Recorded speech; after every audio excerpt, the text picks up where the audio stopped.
Hey everybody, it's Mr. Wagstaff. More crazy stuff to talk about today in our unit on challenges to American ideals. Today we're going to start talking about immigration. So, unlike the Civil Rights Movement where we can look back on it and just be baffled that clearly that acute focused discrimination against a group of people obviously was a failure of our ideals. Immigration is a little more complicated for a variety of reasons. Number one, America was created by immigrants. Unless you're a Native American, which we will talk about their experiences here in a few lessons, people of America are immigrants. So, and it wouldn't be a challenge to American ideals if America was consistent on the treatment of immigrants. If America was consistently, no immigrants can come in, or we're going to treat immigrants a certain way, we wouldn't be discussing it here because our ideal is pretty set. An ideal is an idea that we should live up to. The issue is that the treatment of immigrants through the United States government has been very fluid, has fluctuated quite a bit over time. So what we're going to start talking about today is the different experiences that different groups of immigrants have had over time and how those experiences have changed, and the ideal that America uses for immigrants is a little blurry, depending on what America's needs are at the time. All right, let's go ahead and get started. All right, so with civics, we talk about American ideals. You clearly have to start with the idea that America exists. So really, any immigration prior to the Constitution will kind of move past because this is the ideals that American society with the American Constitution are trying to live up to. And very little is spoken about with immigration in the Constitution. So America kind of has to find their own way of how they are going to interact with immigrants over time. And our viewpoints of that changed pretty drastically. So that wasn't really an issue one way or other with immigrants coming to the United States, whether they wanted to or they didn't want to, until the mid-1800s. When the Industrial Revolution happened, we see a massive influx of immigrants coming into the United States, and the United States dealt with that influx in different ways depending on who these immigrants were. Before we get into that, let's talk about why immigrants would come to the United States.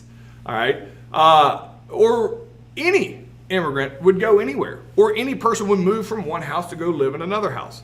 When people move and they move residences, there's something called a push factor and a pull factor all the time. A push factor is generally something negative, something that is forcing you out of where you currently are. All right, something you don't like. You lost a job, something bad's happening, revolution. Depending on the situation, something's pushing you out of where you are. You're like, I'm out of here. A pull factor is generally something that's positive that pulls you to where you will end up being. So different countries had different push factors that would push them out of the country in the mid-1800s. The main one that we're going to talk about is Irish. So in Ireland, in the mid-1800s, they had the Irish potato famine. What happened in Ireland is that people grew potatoes. You could probably discern that for yourself from the Irish potato famine. People grew potatoes because that was a main staple of their entire diet was potato-based. Well, they overfarmed their land. It's kind of at the expense, from my understanding, of the rich people demanded that the farmers grow too much potatoes, and eventually it kind of destroyed the soil. They couldn't grow as much potatoes. So it wasn't that the potato farmers had to go find a new job, because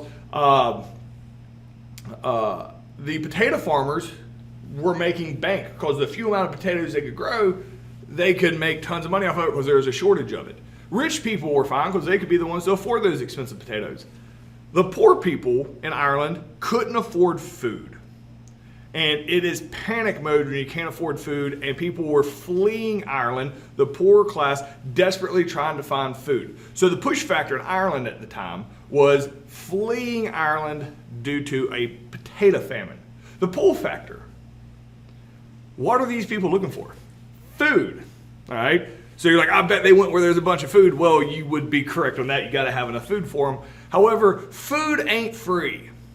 So as these people are desperately looking for food, and they're going places looking for food, you got to be able to buy food. And so you have to have jobs. Lucky, I guess, for them, there's a place that has a bunch of jobs. America. Tons of jobs in America.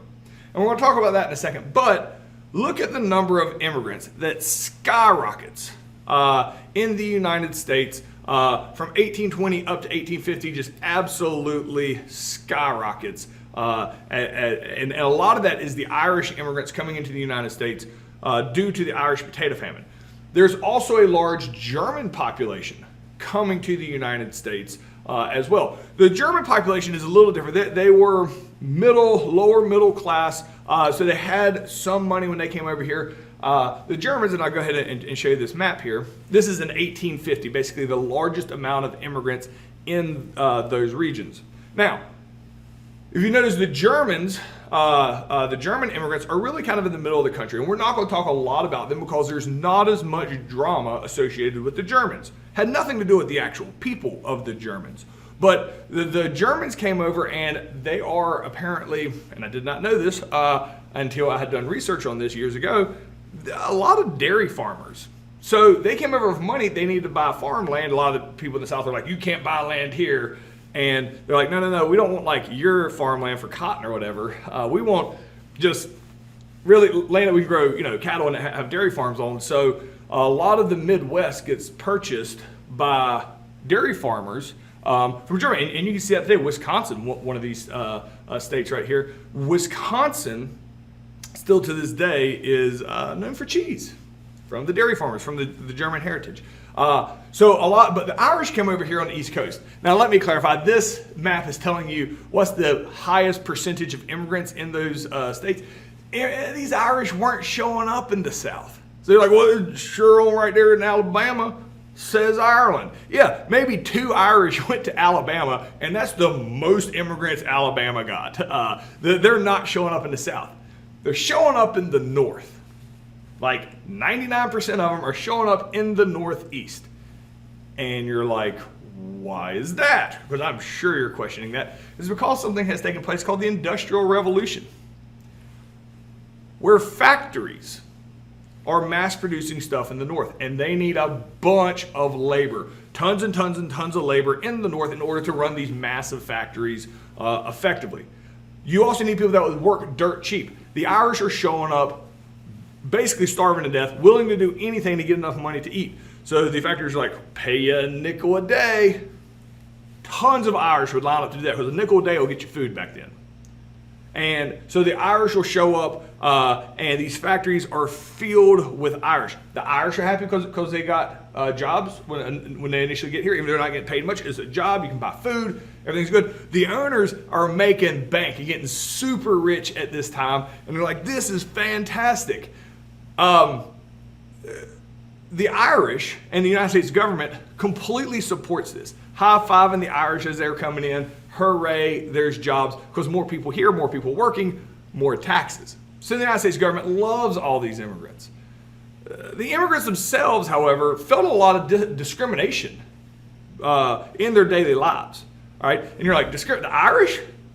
We've been talking about America being racist, but these are white people and they speak English. How can people be mad at them?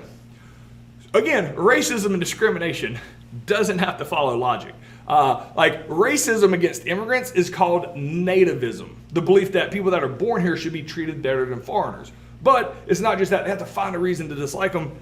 The justification for not liking a lot of the Irish immigrants is because they're Catholic. So while they're still Christian, just like the vast majority of the American population, most of America is Protestant. Catholic, it was enough of a reason to dislike the Irish, and so Irish suffered a lot of discrimination because they were Catholic. The workers, the work that the Irish did was absolutely brutal. This is a picture of children working in mines, all right, for next to nothing. In 1844, it was so ridiculous they had to make a law for a 6.5-hour workday for kids. They made them work up to 6.5 hours? No, they cut it down from like 14 to 6.5. The kids, there's no school. The immigrants were going, everybody worked. It was a brutal environment. The United States government sees it, but hey, making money, people paying taxes, everything is good. There's also hostility against the Irish because if the Irish are willing to work for a nickel, and say you're working in a factory and you're hoping to get a raise, it's really hard to ask for a raise when the guy next to you is making a nickel. And if you ask for a raise, they might just fire you and then hire the next Irish immigrant that shows up and pay them a nickel as well. So there were tensions between the people, but generally speaking, the United States government was super excited about this massive influx of immigrants. So the question here is, what was the motivating factors that caused so many Irish to leave Ireland and come to America during the 1800s? So pause me, answer that in complete sentences, and we'll move on. So that is on that being the Industrial Revolution and the treatment of Irish and kind of their initial experiences, and the government's completely cool with it. Like, come on in, doors wide open, welcome, all right? That is the American mentality on the East Coast. On the West Coast, there's a unique situation, all right? So this is a map of what is present-day America. You see this line that goes across. That is what will eventually be the Transcontinental Railroad, a railroad that basically connects civilization, which is where that blue line ends, to the West Coast, all right? Transcontinental Railroad. You're going to make a railroad across places people struggle to survive in a wagon just riding across. But they're going to build a railroad in the middle of nowhere. Like, how are you going to get some? There's all these questions. This is going to be brutal work. It's going to be awful. But they want to start building it. And they want to start building it from both sides coming together. So on the East Coast, there's tons of immigrants. Just get some of the Irish. So they get the Irish together. The Civil War has any ex-Civil War soldiers. You get a lot of people here to build the blue part of this. However, ain't very many people over here on the West Coast to start building out this way. So the United States government says, hey, China, come on over, we got jobs for you. And the United States government opened these floodgates to have Chinese come over to the United States on the West Coast, because China's on the Pacific Ocean on that side of the country. Chinese immigrants start flooding into the United States at the request of the United States government in order to build this Transcontinental Railroad. It is really hard to show you how brutal these experiences are for the Chinese workers. This is in the middle of this is snow. I know it's a black and white picture. It's kind of hard to tell. This is snow. And these are Chinese railroad workers. Here's another picture. These Chinese workers, and it was brutal. There's no safety measures. There's no training. They're just kind of dumped off here in the middle of nowhere to build a railroad. I'm sure there's like one guy there that knows how to build it, but as far as safety, tons of people are dying. They're using dynamite and nitroglycerin, and like horrible things are happening. Like, people get killed left and right as the United States government's like, well, we can pay them next to nothing. Come on in, Chinese immigrants. All right. And so the United States government has opened the door for the Chinese immigrants who build this Transcontinental Railroad. It is a huge, massive feat with massive amounts of people needed to create this Transcontinental Railroad. Here's a picture of everybody high-fiving each other after it was completed. All right, because these are the two trains from both sides. Hooray, high five. What do you not see in this picture? If you're saying, I don't see any Chinese railroad workers, you would be correct. They're not allowed for a picture. All right? All the white people show up. All the Americans show up. They're the ones that are going to celebrate because they're the ones that paid all the money to have it done. All right? And so the Chinese immigrants from the celebration picture are not allowed in. So you can probably imagine that the mentality of just letting all these Chinese immigrants in is probably going to change pretty quickly when they're not even allowed in the picture of the completion of the project that they worked on. So the question here is why were the Chinese encouraged to come to America to work on the Transcontinental Railroad? So we talked about that, answer that completely, and we'll move on. So this is why we talk about this being challenges to American ideals. Why did the Chinese Americans show up? We, America, invited them and said, China, come on over. Yet, once the Transcontinental Railroad is over, America's all of a sudden doesn't want them here. There's not enough jobs on the West Coast. There's nothing for them to do. And once you open those floodgates from one country, there is a steady stream of Chinese trying to come into the United States, and the United States is very, very hesitant to allow more immigrants in. And when I say resistant to it, it kind of, they put a block on it pretty quick, right? So in 1882, so the Transcontinental Railroad had just gotten completed. The United States government's like, all right, we're done. We're done. No more immigrants from China. And they're going to pass the Chinese Exclusion Act. All right? The Chinese Exclusion Act in 1882 says no more Chinese can come into the United States for any reason for 10 years.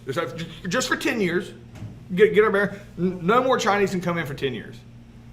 So in 1892, it actually gets extended from 1892 to 1902. In 1902, it gets extended from 1902 to 1912. From 1912, it gets extended from 1912 to 1922. From 1922, it gets extended to 1932. In 1932, it gets extended to 1942. In 1942, they vote to extend it to 1952, but they abandon it in 1943. 60 years, 61 years, and you're like, well, at least they came to their senses. I'm sure there's a good reason why in 1943 they stopped the ban of Chinese. It's because we were helping them fight the Japanese, and we wanted to be able to land some military stuff in their country. And they're like, wait a minute, you want to show up in our country so that you can help fight against Japan, but we can't show up in your country as we're like allies? And we're like, yeah, that seems pretty bad. So there is a massive sense of nativism at the time that is going to prevent the Chinese from coming in. So with this whole anti-Chinese sentiment, you can imagine that the Chinese that currently exist in the United States had come over with the encouragement of the United States to build the Transcontinental Railroad are going to face massive discrimination in the United States, especially on the West Coast, very quickly after this. So the Chinese Exclusion Act, which was only designed for 10 years, going to last 61, is going to very clearly show the line that America walks, the line that we walk between, hey, we love having immigrants, to absolutely not and don't come back, all right? So we don't really have an ideal on how to treat immigrants, and that's why it's a challenge. And the question here is, why did American policies that originally encouraged Chinese immigration make an abrupt turn and attempt to stop all Chinese immigration in the late 1800s? Explain what had happened and why we changed our minds. So pause me if you need to, and we're going to move on. This situation is kind of odd. And not really from the American sense. It's surprising, not bad from the American sense. It is what it is. Anyway, Japan. Japan is an Asian country. Japan is not China. Apparently, in America, we struggle with that Japan is not China. Because we have banned all Chinese immigrants. There's a lot of nativism, which is like racism against immigrants. There's a lot of nativism focused at the Chinese on the West Coast. No more Chinese can come in, but Japanese can come in. All right? Well, Chinese citizens have already been relegated to schools. Segregation happened on the West Coast just as well for Asian cultures. As African Americans are being segregated at the same time in the South, on the West Coast, Asian cultures are being segregated as well. There ends up being a push as more Japanese come in for people in the United States say, we do not want Japanese people in our schools. Absolutely not. They need to have their own schools, need to be segregated, need to be different. There is a huge push for any time Japanese to show up, it's like, oh, Japanese are awful. And the United States government listens to this and is like, all right, well, let's go make some laws against the Japanese. The businesses are starting to boycott them. Businesses are saying, let's run them out of here, let's get rid of them. So there's all these negative concepts that originated with the Chinese, and they're being treated discriminated, and then Japanese get lumped in with the Chinese. Now, it's important to mention here, China and Japan aren't very much alike. All right, if you're American and you've never really spent much time outside of America, that might seem odd if you've never thought about it. Japanese and Chinese, very different cultures. Japanese and Chinese, very different writing, very different language, different religion. I mean, they are very different. And they also aren't big fans of each other at all. Historically, Japan and China don't necessarily like each other. They got a lot of history going back a really long time, which is outside the scope of this course. They don't like each other. So Japan sees that the Japanese immigrants, the people who left Japan to come to America, are being treated differently in America, or being treated like the Chinese in America, and Japan doesn't like it. So Japan comes over to have a conversation with America and says, hey, America, I want to talk to you about something. And we're like, what? Now, I want to point out the fact that Japan has an issue with the fact that Japanese immigrants in America are being treated as second-class citizens. These are people who have left Japan. They said, Japan, I'm done with you. We're done. See ya. We're going to America, starting over. See ya. If somebody leaves America and is like, see ya, America, moving somewhere else, start over, and they go to another country, and then they're treated bad there, does America care? No. It's your choice to leave. It's pretty much how all countries work, but not Japan. Japan is very cognizant of their image. They don't like the fact that their people who left their country are being treated negatively because it appears to make Japan look bad. It is a unique situation. So Japan comes over and says, America, I want to talk to you. Why are you treating my boys bad? Like, why are you trying to put Japanese people in schools designed just for Japanese people? Why are you segregating? In America, I'm sure some racist, nativist, well, you Japanese people come over here, and I'm sure there's probably no justification for it, but they're like, we don't have jobs for them, they're not skilled, they're whatever, they're lazy, whatever horrible thing that you could say. I'm sure that's what America said to Japan to justify this, because they didn't care one way or other what Japan thinks, because who cares? And then Japan comes back with this offer. And this still, to me, this is not typically how civilizations react and talk. So it's always been amazing to me. Japan says, I'll tell you what, I'll make you a deal. America's like, a deal? Deal? Well, we'll do it. And Japan says, I'll tell you what, if you, America, will not put Japanese people that come into your country into secondary schools, if you don't segregate them, if you don't treat them as second-class citizens, we, Japan, will make sure that the only people that show up in your country are skilled laborers, doctors, lawyers, welders, or whatever at the time, that a skilled, not unskilled laborers that show up and work for a nickel a day, all right, that are going to compete with the other poor people for the small jobs. We are going to send over people. The only people that are allowed to leave Japan to come to America are people that can contribute in a skilled position to your society. Like, basically the cream of the crop. America's like, what? Like, this is a crazy offer. Like, if you have a whole bunch of crazy people that want to leave your country, all right, Japan's like, nope, sorry. Crazy people make us look bad. You can't leave. You have to stay here. Stay in your room. The people that can leave are the ones that can go benefit the place they're going. It's still crazy to me every time I teach this, because Japan is very cognizant of their image to the rest of the world, and want to make sure that they are viewed in good standing by the rest of the world. So America's like, so wait a minute. You will basically restrict your own immigration to only quality people showing up as long as we don't treat them bad. And Japan's like, that is correct. And they're like, all right, let's shake on it.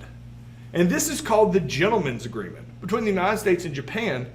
And Japan upholds their end of the deal. The amount of Japanese coming to the West Coast drastically goes down after 1907 when this is passed, because Japan is the one regulating it.